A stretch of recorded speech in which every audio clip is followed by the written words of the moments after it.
Assalamualaikum warahmatullahi wabarakatuh. Terima kasih atas kesempatan yang telah diberikan kepada saya.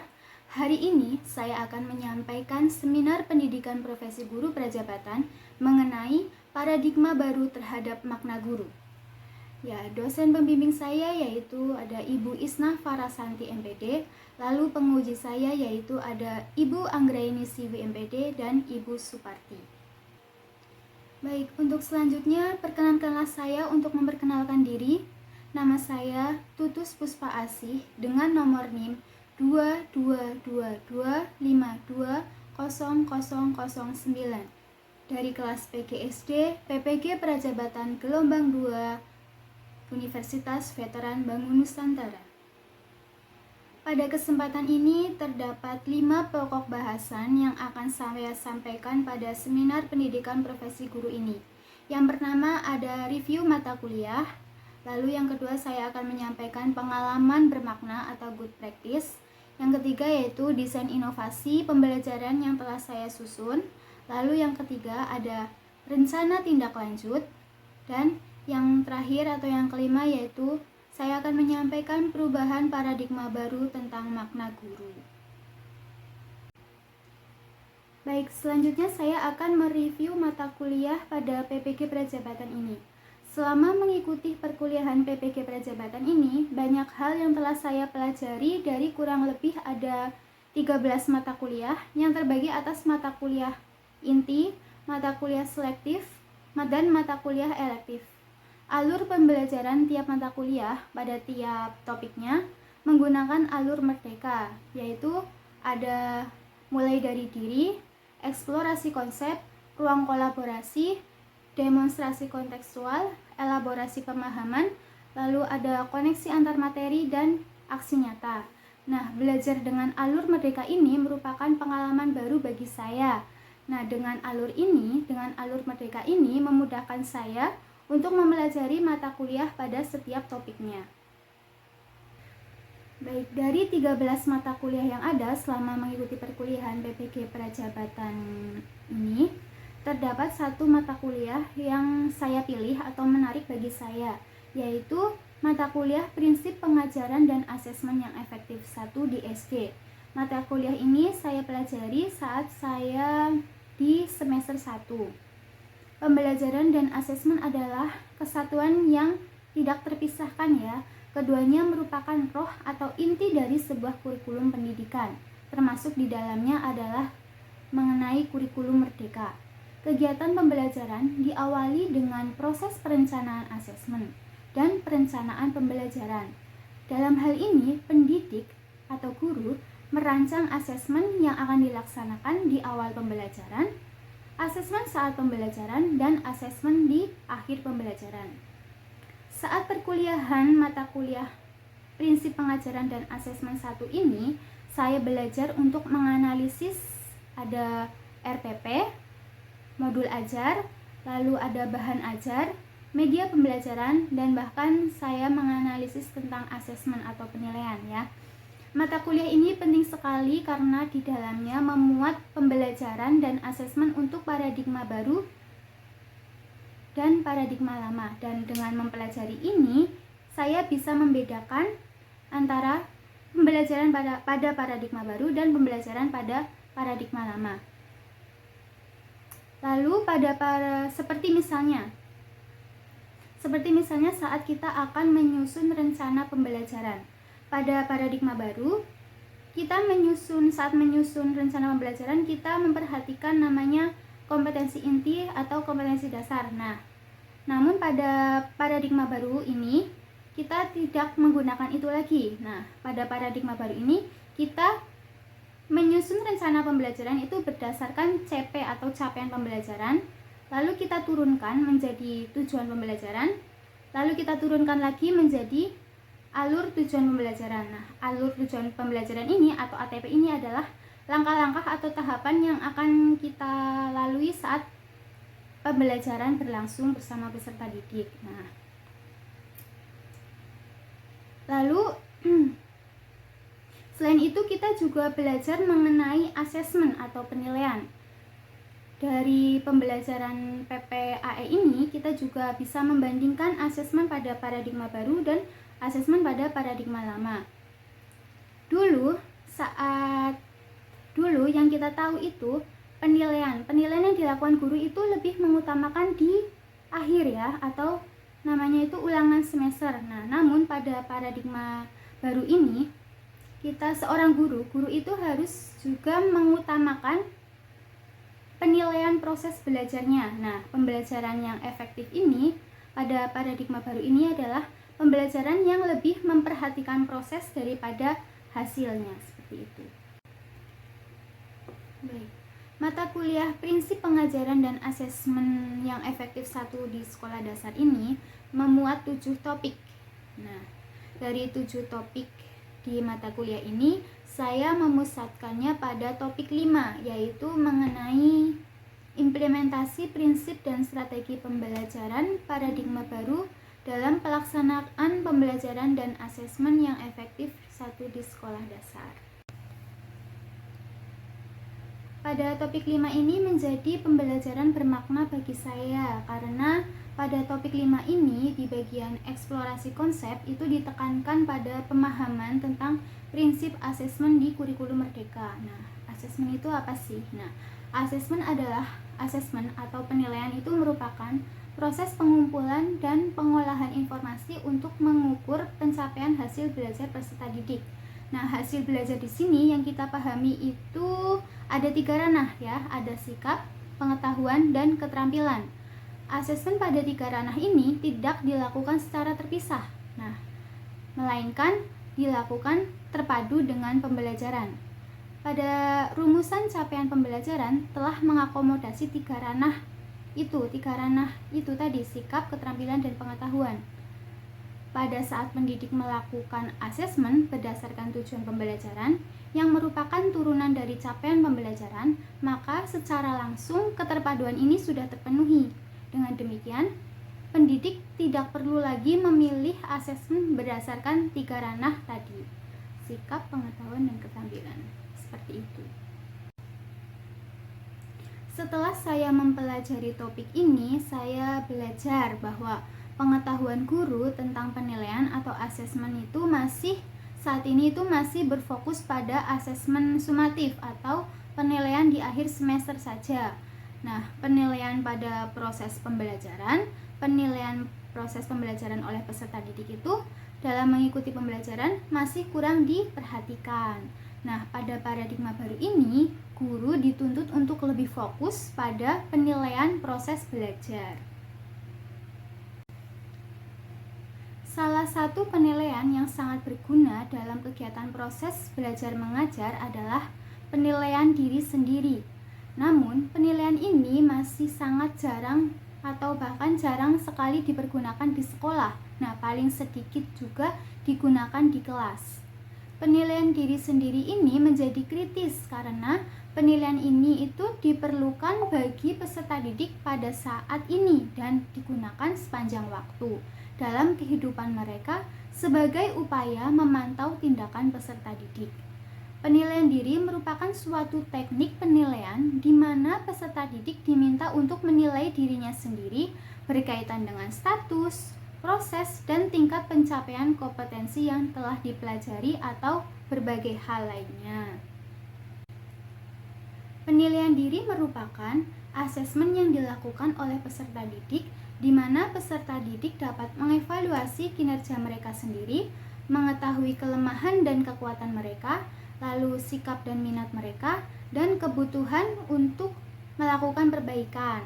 Nah, evaluasi diri atau penilaian diri ini memberikan kesempatan kepada peserta didik untuk dapat menelaah dan merefleksikan apa-apa yang telah mereka kerjakan, seperti itu, atau yang telah mereka lakukan. Memberikan kesempatan kepada peserta didik untuk melakukan penilaian diri memiliki beberapa keuntungan. Yang pertama, dapat menumbuhkan rasa percaya diri bagi peserta didik. Hal ini karena mereka itu diberi kepercayaan untuk menilai dirinya sendiri. Nah, yang kedua, peserta didik dapat menyadari kelemahan dan kekuatan yang dimilikinya. Karena ketika mereka melakukan penilaian, mereka harus melakukan introspeksi terhadap kekuatan dan kelemahan mereka. Nah, yang ketiga, dapat mendorong, membiasakan, dan melatih peserta didik untuk bisa jujur ya. Untuk bisa jujur, baik itu berkata jujur atau berbuat jujur. Karena saat melakukan penilaian diri, mereka dituntut untuk jujur dan objektif dalam melakukan penilaian seperti itu. Berikut ini adalah artefak perkuliahan mata kuliah prinsip pengajaran dan asesmen 1 yang dilakukan pada semester 1. Nah, selain diminta untuk melakukan analisis RPP, modul, bahan ajar, lalu media pembelajaran dan instrumen penilaian, di sini juga diminta untuk membuat modul ajar sesuai dengan paradigma baru, yaitu modul ajar kurikulum merdeka ya.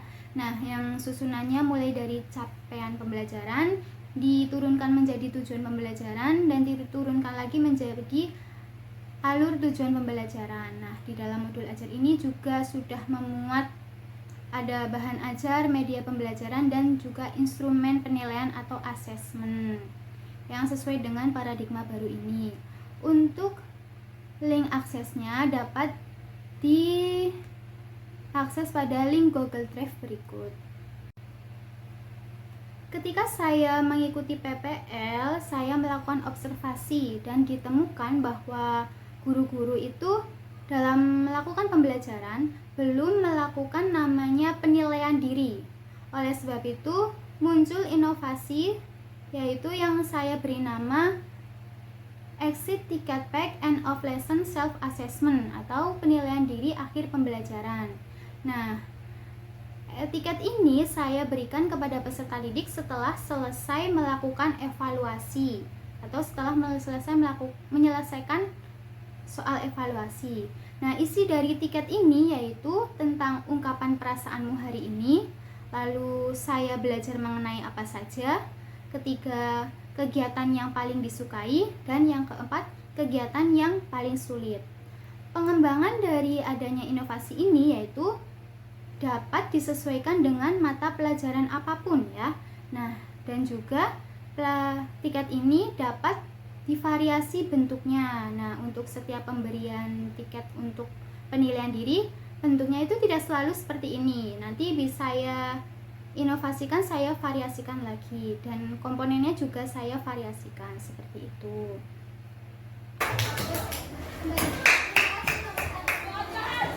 Aku baru ngeliat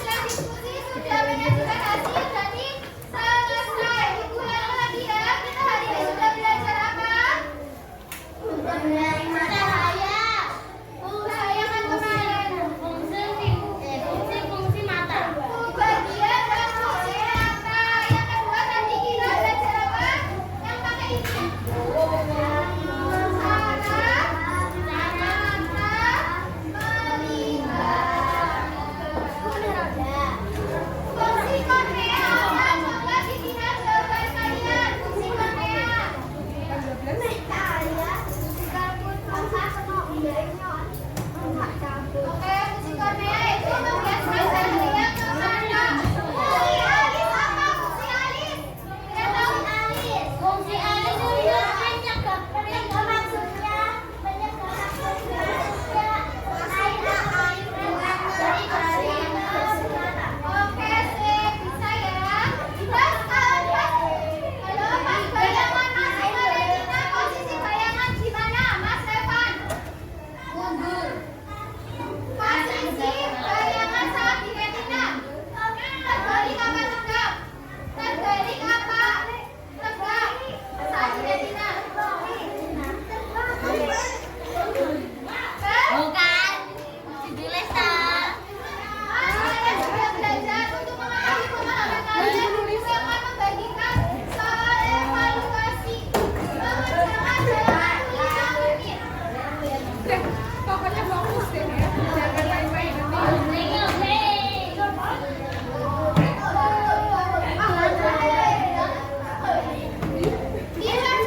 Berdasarkan video tersebut, merupakan latar belakang munculnya inovasi saya. Dari video tersebut, guru belum memberikan penilaian diri di akhir pembelajaran. Saat melakukan umpan balik bersama peserta didik, hanya beberapa peserta didik saja yang merespon. Dengan demikian, guru belum bisa mengukur apakah semua peserta didik benar-benar dapat menerima pembelajaran yang telah dilakukan atau belum. Nah, tiket ini tepat sekali digunakan untuk mendapatkan umpan balik secara cepat mengenai pemahaman peserta didik pada materi mata pelajaran apapun. Nah, penggunaan dari tiket penilaian diri akhir pembelajaran ini mudah sekali. Langkah penggunaannya yaitu yang pertama, bagikan tiket ini bersamaan dengan lembar evaluasi. Nah, guru membagikan lembar evaluasi sekaligus juga memberikan tiket penilaian diri ini. Nah, selanjutnya yang kedua, setelah peserta didik mengisi lembar evaluasi, peserta didik dapat mengisi tiket ini sebelum pembelajaran selesai. Nah, yang ketiga, peserta didik menaruhnya ke meja guru untuk ditinjau oleh guru, seperti itu. Penggunaan dari Exit Ticket Pack End of Lesson Self-Assessment atau penilaian diri akhir pelajaran ini memiliki beberapa manfaat ya. Yang pertama itu sebagai penilaian formatif, yaitu untuk memantau kemajuan belajar peserta didik selama proses belajar berlangsung. Nah, yang kedua, memantau pemahaman peserta didik. Nah, di sini pada lembar tiket ini diminta untuk mengisi apa saja yang telah dipelajari hari ini. Nah, di situ guru bisa tahu peserta didik mana saja yang benar-benar menerima materi pembelajaran yang diberikan. Nah, yang ketiga, dapat menumbuhkan rasa percaya diri peserta didik karena mereka memiliki kepercayaan atau mereka diberi kepercayaan untuk menilai dirinya sendiri. Nah, yang keempat, menjadi umpan balik yang efektif. Nah, saat di akhir pembelajaran biasanya guru memberikan umpan balik secara klasikal. Nah, secara klasikal itu kita hanya tahu ya secara umum saja, peserta didik tertentu saja yang kita tahu. Nah, misal diberi pertanyaan, hari ini kita belajar apa saja anak-anak? Nah, saat kita menanyakan itu hanya 1 atau 2 peserta didik saja yang menjawab. Nah, peserta didik yang lain kita tidak tahu. Nah, dari situ kita tidak bisa mengukur apakah peserta didik benar-benar menerima pembelajaran hari ini. Oleh sebab itu, melalui tiket ini dapat menjadi cara pribadi bagi peserta didik untuk berkomunikasi secara jujur dengan guru, seperti itu. Nah, setelah inovasi tiket penilaian diri ini dilaksanakan atau dilakukan, inovasi ini memiliki rencana tindak lanjut. Yang pertama, menjadikan kegiatan ini atau pemberian tiket untuk penilaian diri ini sebagai bahan refleksi di setiap akhir topik pembelajaran. Nah, jadi pemberian tiket penilaian diri ini tidak diberikan pada setiap pertemuan, tetapi hanya pada akhir topik pembelajaran. Karena apa? Karena tiket penilaian diri ini diberikan bersamaan dengan soal evaluasi. Nah, yang kedua, bentuk dari Exit Ticket Pack akan saya kembangkan lagi komponennya agar peserta didik menemukan pengalaman baru dalam melakukan penilaian diri. Nah, yang ketiga, mengelompokkan peserta didik berdasarkan hasil tinjauan tingkat pemahaman peserta didik.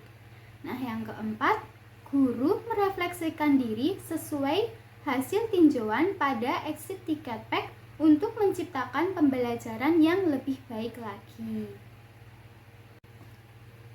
Ya, berikutnya saya akan memaparkan tentang perubahan paradigma terhadap makna guru sebelum mengikuti PPG dan setelah mengikuti PPG. Karena ternyata setelah saya mempelajari mata kuliah selama PPG ini, saya mendapatkan pemahaman baru atau pengetahuan baru yang tentunya mengubah pandangan saya tentang apa itu guru, apa sih profesi guru itu.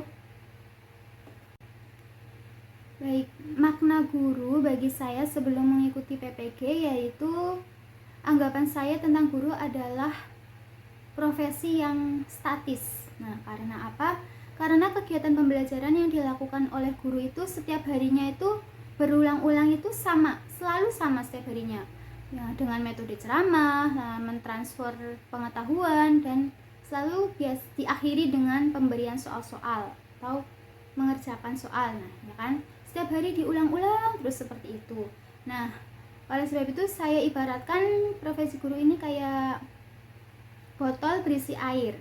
Botolnya ini peserta didik dan airnya itu adalah metode pembelajaran yang diulang-ulang oleh guru setiap harinya. Nah, oleh sebab itu hal ini tuh menyebabkan peserta didik itu memiliki pengalaman yang terbatas terkait proses pembelajaran di sekolah.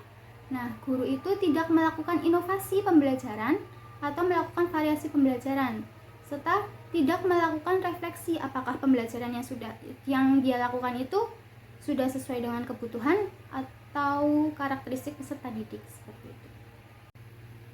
Nah, setelah saya mengikuti PPG ini, saya mendapatkan pemahaman baru tentang makna guru, yaitu yang pertama, seorang guru harus mau dan mampu dalam melakukan refleksi. Refleksi diri ini membantu guru untuk mendapatkan pemahaman yang lebih dalam tentang dirinya, terus tentang profesi mereka, tentang bagaimana mereka bisa menjadi guru yang efektif, efisien, dan menjadikan peserta didik berhasil dalam pembelajaran. Nah, selanjutnya yaitu seorang guru harus berkomitmen dalam menyusun rancangan asesmen yang berfokus pada asesmen formatif atau penilaian proses belajar peserta didik. Nah, yang ketiga, guru selalu melibatkan peserta didik untuk melakukan asesmen melalui penilaian diri. Nah, yang keempat, guru harus kreatif dan inovatif. Yaitu artinya guru harus mampu memanfaatkan variasi sumber belajar yang ada untuk menyusun kegiatan pembelajaran yang sesuai dengan hasil tinjauan penilaian diri yang dilakukan oleh peserta didik.